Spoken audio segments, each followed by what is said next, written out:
Hello everyone, Anita here and welcome to another art video. It's actually my very first digital art video because I realized that since I've been doing so many commissions lately and, well, many, I've been doing some digital commissions lately, I might as well use them and make videos out of some of them because some of them, you know, they can't be made into videos, but this one could.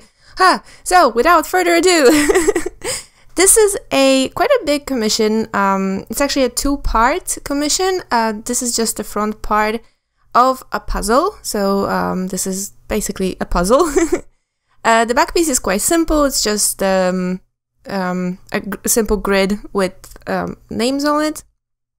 And so we are just going to take care of this front piece, which is supposed to illustrate a quote, which you can see here at the moment. It's a mine rich in gems. It's the whole idea behind this puzzle and this illustration. And I'm going to be hiding this this quote in a little bit. Just I pop it up once in a while to just see if I'm still you know, if it's still the main point, the focal point, and I'm not covering it or something. So this is an A3 piece, and it's a very, very complicated one. There's a lot of things going on. So it took me quite a long time to finish. Only the recorded part is about 8 hours long, and I didn't record everything. And I also had to cut it quite a lot because, honestly, I don't know if it's because I have a motion sickness in general. And also, if you have motion sickness or any kind of this, you know, be careful please while watching this video because I jump a lot while moving around and it made me dizzy when I was editing this video. So yeah, I'm still figuring stuff out about, you know, recording digital stuff. So back to the piece. So like I've said, it's an A3 piece, and since the concept is a mine rich in gems, so the client wanted to have a lot of treasures and gems and just basically illustrating that idea. The original picture was very bottom heavy. Everything was going on in the lower part of the picture, while the quote was in the upper part. And client as well, but I didn't like that at all. I felt that actually making a really nice frame of the gems was much more beneficial and actually looked much better. So that's what I've done. It was accepted, and that's what we're working on at the moment. So the client wanted to have the color scheme based on one of my pictures. You can see it just popping there once in a while. It's the hamster adventure picture. If you hear my cat in the background, I'm sorry. She's been left out. She's locked out of the room. So yeah, so this is the coloring is based on that picture, and so I've pulled out a few shades of that really nice, cool kind of teal color, which I really like it. And as you can see here, I just put on. I'm just shading. I'm doing basic shading just to get an idea of what needs to be done. How I want to approach this picture. Now, I knew from the very beginning that all the gems will be of all different colors, and you don't see it very well at the moment. I hope you do. It's just all one color, but there is a layer of enamel covered golden leaves. So you have green leaves with a thin golden green enamel leaves with a thin golden band around. And because that was one of the things that the client did not like about the previous version of this painting, of this picture.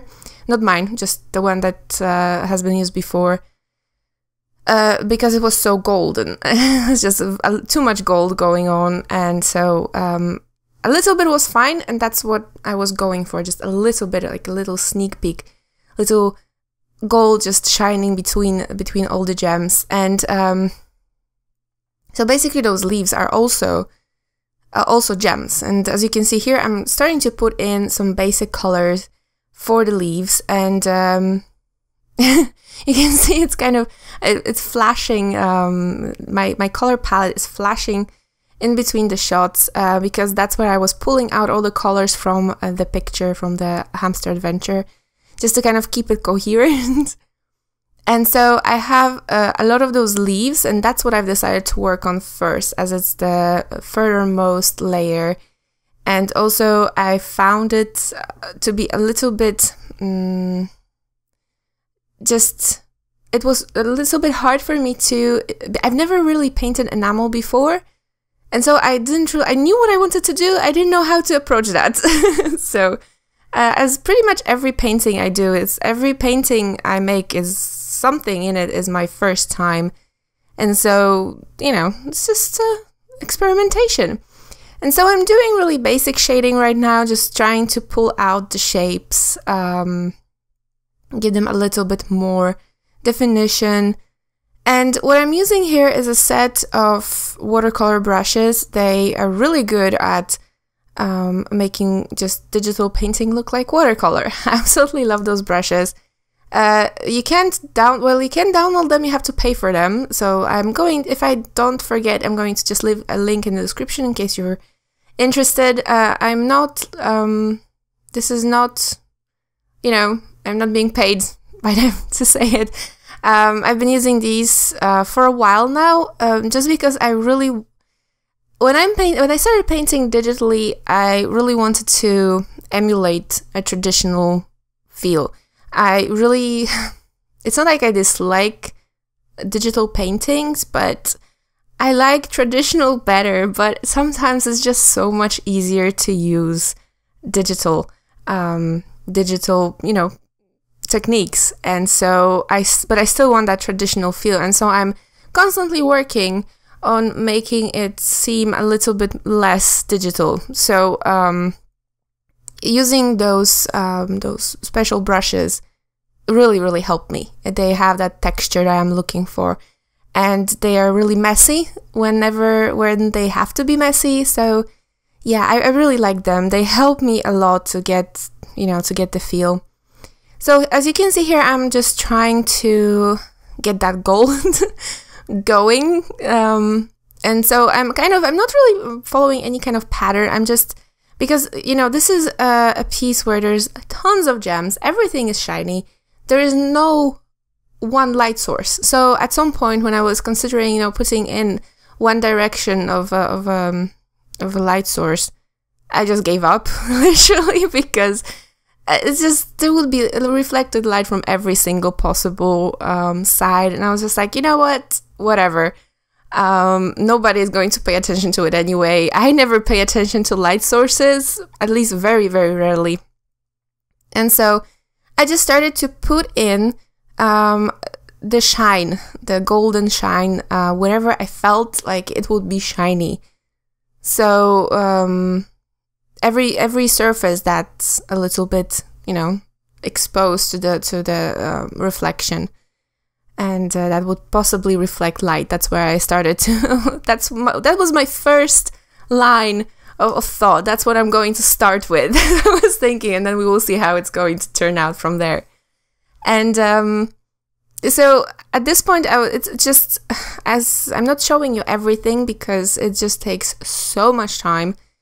As you can see, the video is compacted to 18 minutes, 20 minutes, and it's just, you know, if I was to show you the whole process, it would be just way too boring, because I was just going in circles, doing one thing, then coming back, doing another thing, just trying to make it nice, even until I was satisfied. And that was my process. So the more I started, the more I was adding those little details to the gold, the more happy I was with it, like as with everything. And the one thing I have to say is it's really hard still for me, because I'm definitely better at traditional painting than digital. I'm still figuring stuff out, and I'm really trying to follow the same pattern that I follow in traditional painting. So you can see me, of course, painting in sections like I would normally do. So I finish the gold and I move on to something else.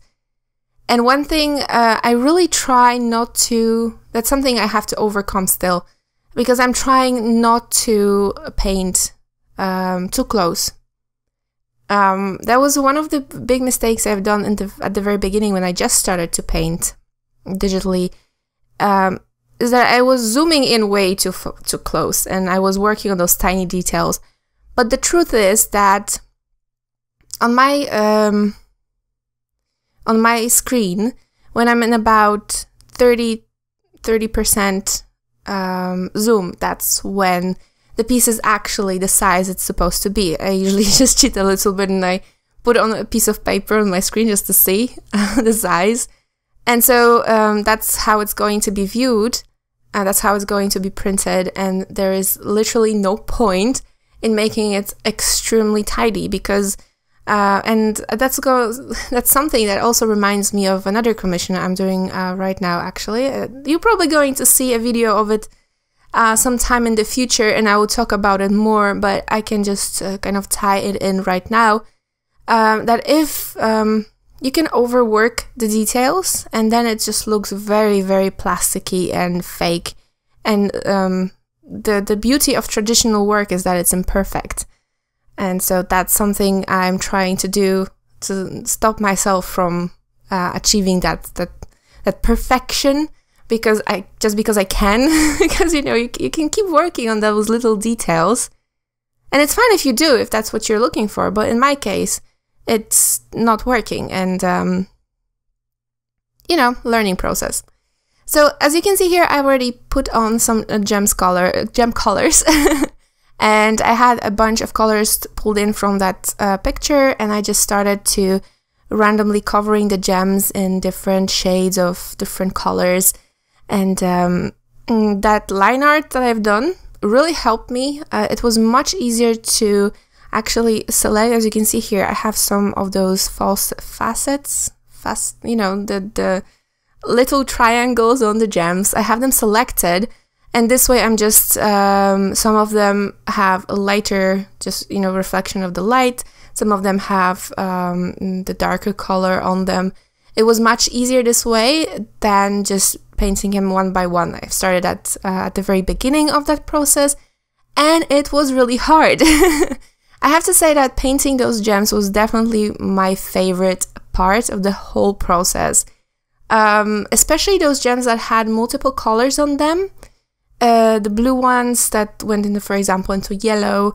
The ones that were solid had, I don't know, it's just they were too solid, and they fit in the whole picture. Like, you needed some solids, but I definitely like the ones that were a little bit lighter and a little bit more watercolory, because when I was using the multiply tool on them to get those darker shades, it just looks so beautiful. So here I run into trouble, because once I put in all those gems and the colors started mixing like that, the background all of a sudden was just not good enough, and I hated it. I literally just hated it. And so I started playing around and trying different shades. I tried grays and different shades of green.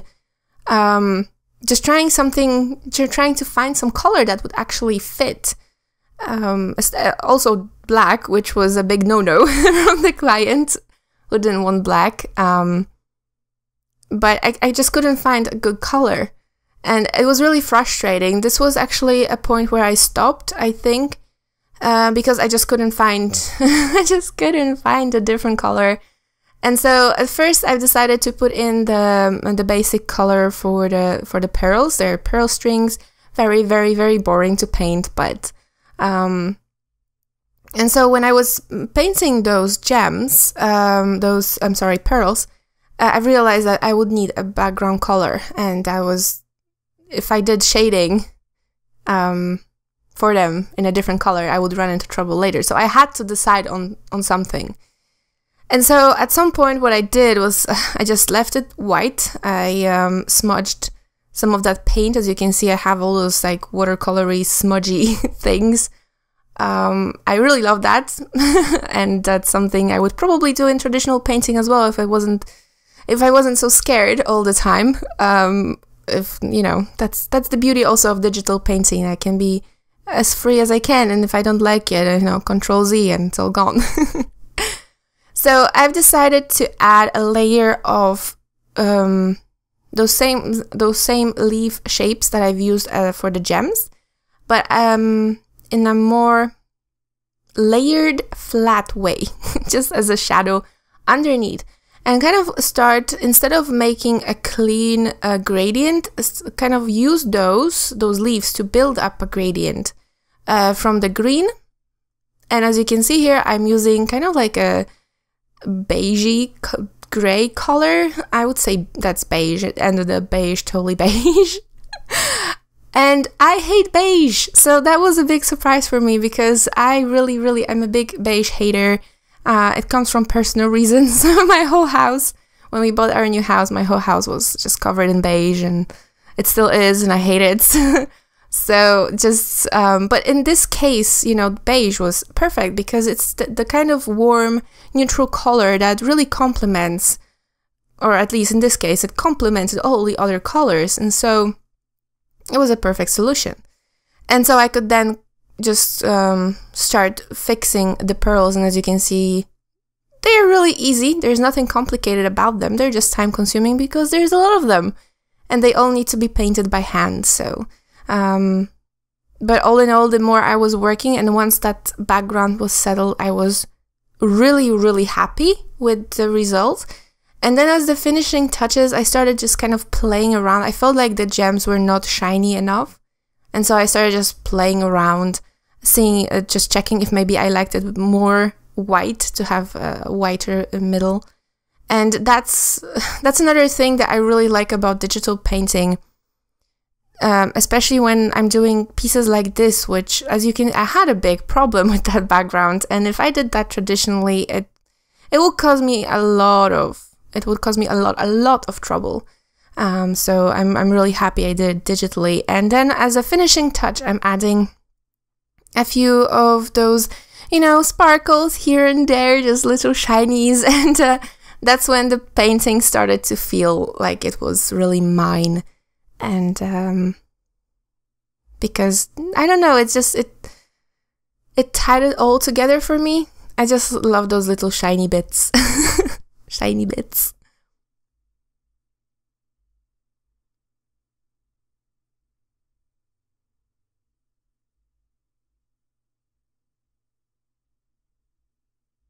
So yeah, that's pretty much it for today, guys. I hope you've enjoyed this little video. It's something completely different than I usually do, but you know, that's also what I do, so why not put it on the channel? And I also absolutely love the gems, and I really love how it turned out, so I'm really proud of this piece, even if it took forever to finish. So if you like this kind of videos, please leave me a like so that I know, and consider subscribing if you would like to see more, and I will see you guys next time. Bye!